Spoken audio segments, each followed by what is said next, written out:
네, 시민 여러분 반갑습니다. 저는 여수 솔생교회 정병진 목사입니다.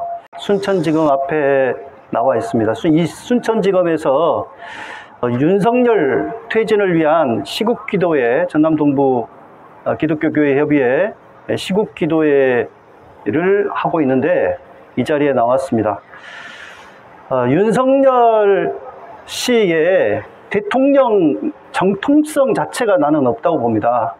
왜냐, 지난 20대 대선 개표 결과에 심각한 하자가 있습니다. 이것을 언론들이 보도를 안 하고 있고 또 집중하지 않고 있는데 상당히 심각한 문제가 있습니다. 네, 제가 오늘 그 이야기를 좀 하려고 합니다. 그것은 뭐냐, 전국 개표 상황표라는 게 있습니다. 그러니까 개표의 핵심 문서인데요. 다음 카페에 촛불사랑TV라고 하는 카페가 있는데 거기에 전국 개표 상황표가 각 지역마다, 그러니까 여수면 여수, 순천이면 순천, 고흥이면 고흥 개표 상황표들이 다 있어요. 그 투표구마다 그 개표 상황표들이 전국 거가 다 공개가 되어 있습니다. 그래서 그 개표 상황표들을 보면 결과가 정말 황당무계해요. 심각합니다. 무슨 이야기냐면 전자개표기, 이 투표지 분류기라는 기기로 분류를 정상적으로 분류한 기기에서는 이재명이 예를 들면 이긴 결과가 나왔다. 그런데 이 투표지 분류기가 정상적으로 분류해내지 못하고 토해내는 표가 미분류표라는 게 있습니다. 이걸 선관위는 옛날에는 미분류표라고 했는데 지금은 재확인 대상 투표지라고 명칭을 바꿨어요. 근데 같은 건데 이 미분류표, 그러니까 투표지 분류기가 정상적으로 분류해내지 못한 표도 다 일일이 수작업으로 개표를 하거든요. 근데 분명히 분류표, 정상적으로 분류한 표에서는 이재명이 예를 들면 순천 지역에서 이겼다. 그런데 미분류표 결과를 보면 윤석열이 이겨요. 이런 일들이 일관되게 나타납니다. 그러니까 호남에는 이런 현상이 없는데 예를 들면 울산 동부, 대전 동구, 울산 동구 뭐 이런 호남 이외의 지역에서 그런 현상들이 계속 나타났거든요. 그것은 여러분들이 개표 상황표들을 직접 살펴보시면 확인할 수가 있습니다. 그래서 저는 윤석열 씨는 대통령 정통성 자체가 상당히 좀 없는 사람 아니냐, 이런 생각을 합니다. 또한 대선 과정에서 윤석열 씨가 뭐라 그랬습니까? 10원 한 장 장모가 남에게 피해를 끼친 적이 없다고 그랬어요. 그런데 장모가 구속이 됐잖아요. 자, 그러면 거짓말한 거, 대선 과정에서 거짓말한 거 그 자체만으로 선거 무효예요.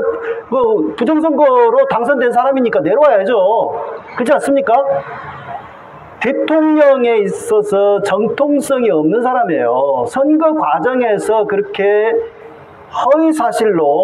허위사실로 대선에 당선됐으면 당선 무효가 돼야 되지 않습니까?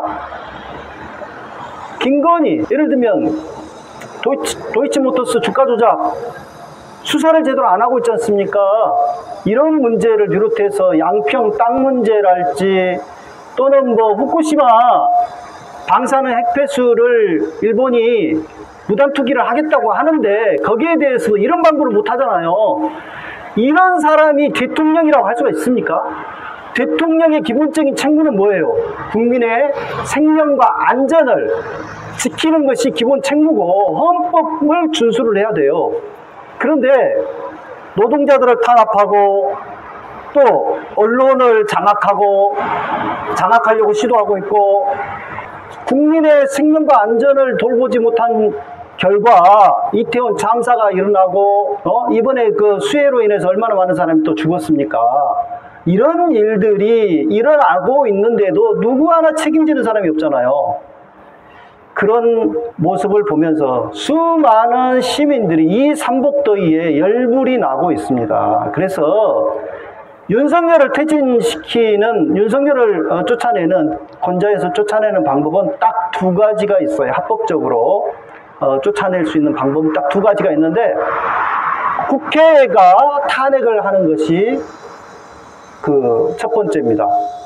여러분들 박근혜 씨 같은 경우도 국정농단, 박근혜 최순실 국정농단으로 국민에게 결국 촛불 시민들이 들고 일어나서 탄핵이 됐잖아요. 국민 70%가 들고 일어나면 국회도 어쩔 수 없이 탄핵을 해야 돼요. 70%가 말하자면은 탄핵을 시킬 수 있는 하나의 분기점이라고 하더라고요.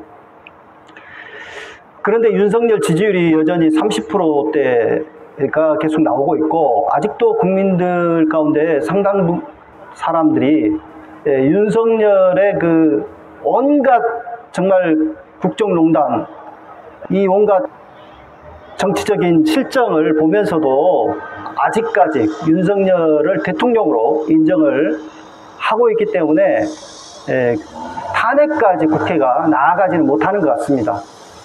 또 한 가지 방법이 있습니다. 또 한 가지 방법은 선거 무효소송, 대선 무효소송에 의해서 대법원이 재판을 해서 지난 20대 대선은 부정선거니까 선거 무효다 라고 선언을 하게 되면 재선거를 치러야 됩니다. 이 대선 무효 소송도 지금 대법원에 5건이나 제기가 돼 있어요. 이미.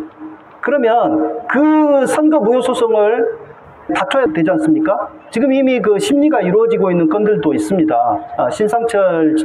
진실의 길 신상철 대표가 제기한 선거 무효 소송 같은 경우 심리가 이루어지고 있다고 합니다. 선관위 측과 원고인 신상철 씨간에 지금 공방이 오가고 있어요. 근데 시민들이 잘 모르거든요. 언론이 잘 보도를 하지 않기 때문에. 그래서 이 선거 무효 소송, 대선 무효 소송의 경우는 단심제입니다. 대법원이 한 번 판결로 끝나는 거예요. 근데 원래는 180일 이내에 그 재판을 하게 되어 있거든요. 근데 지금까지 그 판단이 아직 안 내려져 있는 상태고, 그런데 시민들이 알아야 됩니다. 시민들이 알고 대선 무효소송 재판 빨리 해서 지난 20대 대선이 부정선거였는지 판결을 해달라라고 압박을 해야 되고요. 또 한 가지는 국회가 빨리 윤석열을 탄핵해라 라는 요구를 해야 됩니다. 이 두 가지가 우리 시민들이 요구해야 될 사항인데요. 박근혜 씨 같은 경우도 18대 대선 부정선거였지 않습니까? 국정원을 비롯한 수많은 국가기관들을 총동원해가지고 부정선거를 한 결과 박근혜가 당선을 가로챈 거거든요. 근데 그때 당시에도 시민들이 그 선거 무효소송, 대선 무효소송을 제기를 하고 계속 대선 무효소송 재판을 해라고 그랬는데, 그때 양승태 대법원이 사법농단을 했지 않습니까? 그러면서 상고법원을 설치해달라라고 하는 것을 가지고 박근혜와 더불어서 이 사법 거래를 했어요. 그러면서 대선 무효소송 재판을 한 점 없이 하지 않은 채 4년 넘게 쥐고만 있었습니다. 그 결과 최순실 박근혜 국정농단 사태로 국민들이 들고 일어났고, 그 대선 무효소송 재판은 실익이 없다. 이미 대통령이 탄핵이 되어서 실익을 구할 수 없다라는 걸로 해서 각하 처리를 하고 말았는데, 사실은 국정농단 사태가 아니었다 하더라도 대선 무효소송으로 정당하게 판결을 해서 지난 대선 결과 박근혜는 부정선거로 당선을 가로챈 국가기관을 동원한, 그래서 관권 부정선거를 저지른 사람이다 라고 판결을 했어야 3.15 부정선거로 쫓겨난 이승만처럼 명확한 어떤 판단을 받을 수 있는 건데, 그 기회를 놓쳤습니다. 그 기회를. 그래서 윤석열 같은 경우도 지난 대선 결과가 심각한 하자가 있다라고 하는 것은 조금만 앞서 말씀드렸던 개표사항표를 들여다보면 알 수 있으니까 시민들이 거기에 관심을 가지셔야 되고요. 내년에도 지금 총선이 있지 않습니까? 내년에도 총선이 있는데 이런 식으로 선거를 치르면은 내년 총선도 윤석열의 원하는 검사들을 또 이제 많이 출마를 시킨다고 그러지 않습니까? 그래서 윤석열 그 검찰공화국이 더욱더 강화가 될 가능성이 높습니다. 심각한 지금 문제가 있어요. 지금 선관위 위원장을 쫓아내고 자신의 대학 동기를 선관위 위원장으로 앉혔다라고 하는 거 아닙니까? 이거 이 자체가 뭐예요? 내년 총선용이거든요. 내년 총선에 또 그 이후에 있을 선거까지도 계속해서 바로 윤석열이가 이제 자기 사람들을 계속 당선시키겠다.